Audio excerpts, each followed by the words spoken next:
At my sister's engagement dinner, my dad leaned back in his chair and said just loud enough for the room to hear, "We're so proud of the child who actually made something of herself." My aunt burst out laughing, my mom smiled, and everyone turned to look at me. I just raised my glass and said, "Funny you say that, because tomorrow morning, the entire town will know exactly who's been paying for this party all along." The look on their faces was priceless. I, 32M, sat at the far end of the table, watching my sister bask in the attention she'd always demanded and always received.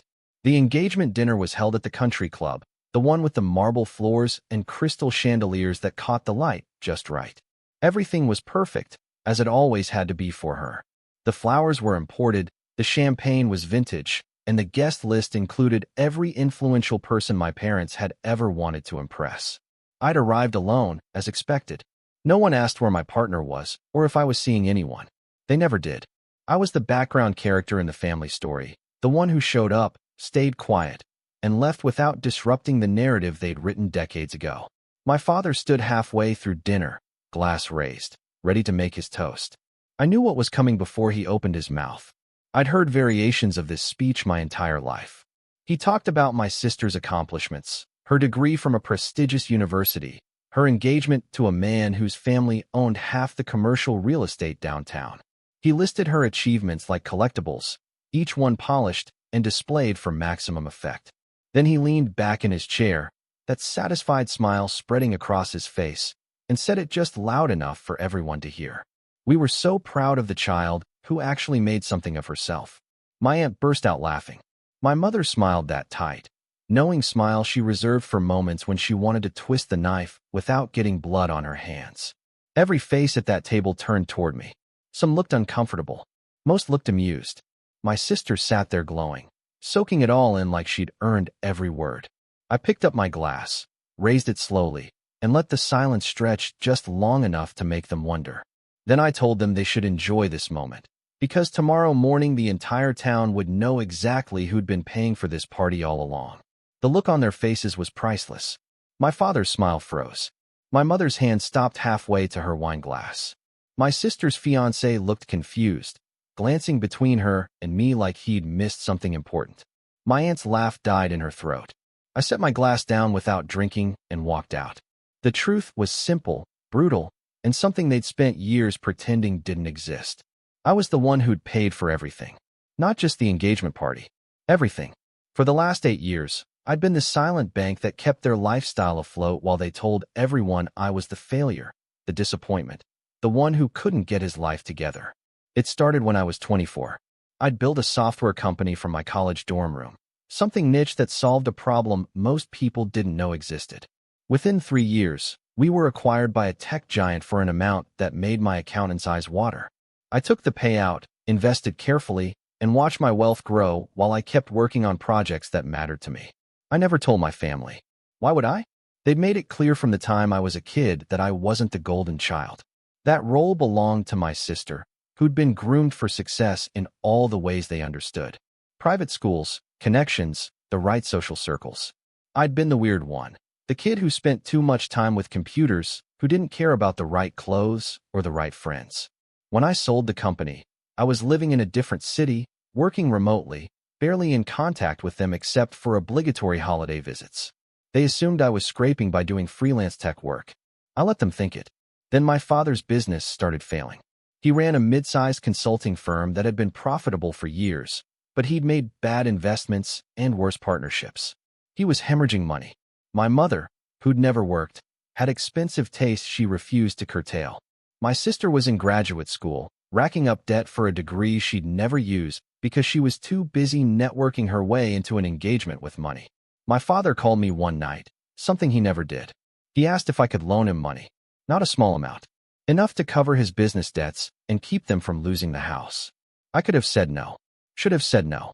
But some part of me, the part that still remembered being a kid desperate for his approval, wanted to prove I could help. That I was capable. That I was worth something to them. So I wired the money. And I told him it was a loan, that he'd need to pay me back. He agreed. He never did. 6 months later, he called again. Another crisis. Another amount.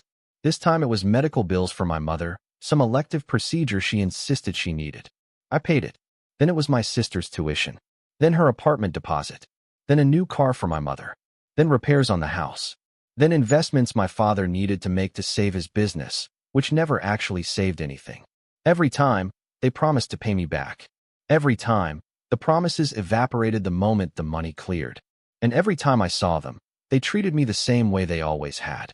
Like I was the one who hadn't made anything of myself. Like I was an embarrassment they had to tolerate at family functions.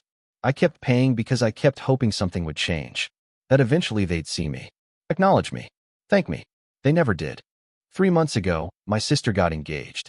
She called me for the first time in a year, breathless and excited, talking about venues and guest lists and how she was planning the wedding of the century. Then she mentioned, casually, that the engagement party was going to cost more than she'd expected. She asked if I could help out with some of it. I asked her how much. She named a number that would have covered 6 months of rent for most people. I told her I'd think about it. She said she was sure I'd come through, because family always came through for each other. That phrase stuck with me. Family always came through for each other. I pulled up my records that night. Every wire transfer, every payment, every loan that was never repaid. I added it all up. The total was staggering. Enough to have bought a house outright. Enough to have changed someone's life. I'd changed their lives. They just didn't want anyone to know about it. So I decided to make sure everyone knew. I spent the next 3 months preparing. I wasn't going to just expose them. I was going to make it count. First, I hired a forensic accountant to document everything. Every payment I'd made, every promise they'd broken, every expense I'd covered while they pretended I was worthless. The report was thorough, detailed, and damning. Then I contacted a journalist at the local paper. Not a tabloid. A respected publication that covered business and local society news. The kind of paper my parents read every morning with their coffee, the kind that their friends and colleagues read. I gave the journalist the full story, complete with documentation. They verified everything, interviewed me at length, and prepared an article. I timed it to publish the morning after the engagement party. But I wanted one more thing. I wanted them to know, in that moment at the dinner, that everything was about to come crashing down. I wanted to see their faces when they realized what I'd done. So I made my little announcement and walked out. I drove home, poured myself a drink, and waited. Update 1. The article went live at 6 in the morning. By 7, my phone was exploding. My father called first. I didn't answer. He called again. And again. I let it go to voicemail. His messages started calm, asking me to call him back, saying we needed to talk. By the 5th message, he was yelling, calling me ungrateful, asking how I could do this to the family. My mother texted me. She told me I was breaking her heart, that I'd humiliated them, that I'd ruined my sister's engagement. My sister sent me a voice message. She was crying, screaming, saying I'd destroyed her life out of jealousy, that I'd always been bitter about her success, that I was pathetic. I blocked all of them. The article was detailed.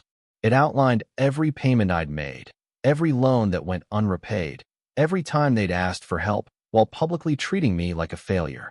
It included quotes from me about what it felt like to be used by the people who were supposed to love me. It included their responses when the journalist had reached out for comment. My father had denied everything at first, then claimed the money was a gift, then insisted it was none of anyone's business. My mother had refused to comment. My sister had told the journalist I was lying, that I was making it all up for attention. The forensic accountant's documentation proved otherwise. By mid-morning, the story had been picked up by regional outlets. By afternoon, it was trending on social media. People in our town were talking about it. My parents' friends were calling them. My sister's engagement photos, which she'd posted all over social media, were being flooded with comments.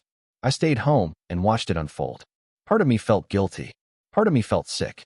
But mostly, I felt relieved. For 8 years, I'd carried the weight of their expectations and their contempt. I'd funded their lives while they pretended I didn't matter. I'd smiled through their insults, their dismissals, their casual cruelty. Now everyone knew the truth. Update 2. It's been 2 weeks since the article published, and the fallout has been more severe than I expected. My father's business, which was already struggling, has lost several major clients. Turns out people don't want to work with someone who exploits their own child. His reputation in the business community is destroyed. He's talking about filing for bankruptcy. My mother has gone into hiding. She's stopped going to her social clubs, stopped attending events. Her friends have distanced themselves. Some have reached out to me privately to apologize for not seeing what was happening, but most have just disappeared from her life. My sister's engagement is in trouble. Her fiancé's family is furious. They didn't know about any of this, and they're questioning what kind of family they're marrying into. The engagement party was supposed to be the beginning of a grand social merger. Instead, it's turned into a scandal. I heard through a mutual acquaintance that her fiancé is reconsidering the relationship. The wedding, which was supposed to be a lavish affair next summer, has been put on hold indefinitely. I've received messages from extended family members. Some are angry, accusing me of airing private business in public. Others are supportive, telling me they always suspected something was wrong, but never knew the extent of it. A few cousins have reached out to say they'd experienced similar treatment, though not as financially exploitative. My father's sister, the aunt who laughed at my father's toast, sent me a long email. She apologized. She said she'd always gone along with how they treated me because it was easier than standing up to them. She said she was ashamed. She asked if I'd consider meeting with her to talk. I haven't responded yet. The journalist who wrote the article reached out to ask if I wanted to do a follow-up interview. Other media outlets have requested interviews as well. I've declined all of them. I said what I needed to say. I'm done performing for an audience. My therapist, who I started seeing a year ago when I first realized how unhealthy my family dynamics were, says I'm processing a lot of complex emotions. Grief for the family I wanted but never had. Anger at the years I wasted trying to earn their love. Relief that I finally set a boundary. Guilt for the consequences of my actions, even though those consequences are just the natural result of their choices. I'm working through it, but I don't regret what I did. Update 3. A month has passed. Things have settled into a new, strange normal. My father declared bankruptcy last week. The business is gone. They're selling the house. My mother is devastated, though she still hasn't reached out to me directly. She's been posting vague messages on social media about betrayal and family loyalty. People who know the full story aren't sympathetic. My sister's engagement was officially called off. Her ex-fiancé released a statement saying they decided to part ways due to irreconcilable differences. My sister has been posting increasingly unhinged rants on social media about how I destroyed her life, how I'm a monster, how she'll never forgive me. Her friends are slowly backing away. I received a letter from my father. It came to my apartment, which means he somehow found my address. The letter was long, rambling, and strange. He started by saying he'd always been proud of me, which is a lie so blatant I almost laughed. Then he said I'd misunderstood his intentions, that he'd always planned to pay me back, that he never meant to take advantage of me. He said the article had destroyed everything he'd built, and he couldn't understand why I'd done it. He ended the letter by asking for another loan, to help with their living expenses while they get back on their feet. I burned the letter. My mother sent a text message through a number I didn't have blocked. She said she was sorry I felt hurt. Not sorry for what they'd done. Sorry I felt hurt. She said families were supposed to forgive each other. That I was holding on to anger that would only poison me. That they'd made mistakes, but so had I. And maybe we could all move forward if I was willing to be the bigger person. I blocked the number. My sister showed up at my apartment building last week. The doorman called up to ask if I wanted to see her. I said no. He told her I wasn't available.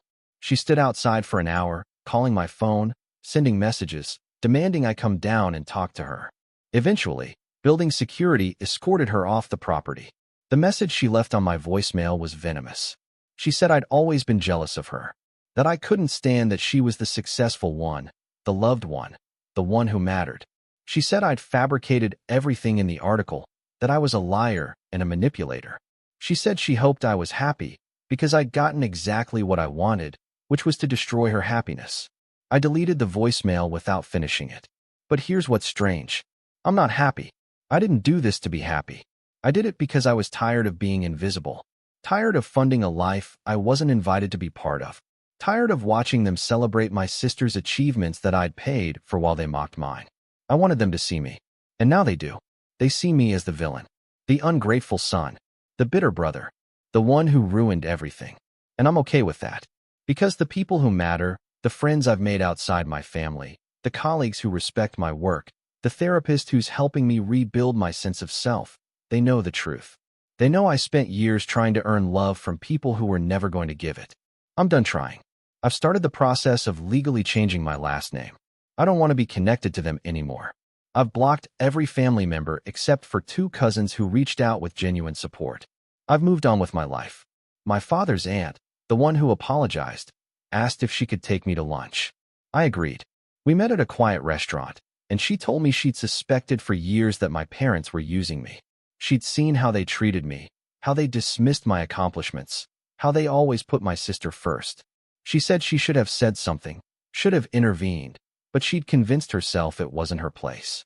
She told me she was proud of me, not for what I'd done to expose them, but for finally standing up for myself, for refusing to let them erase me.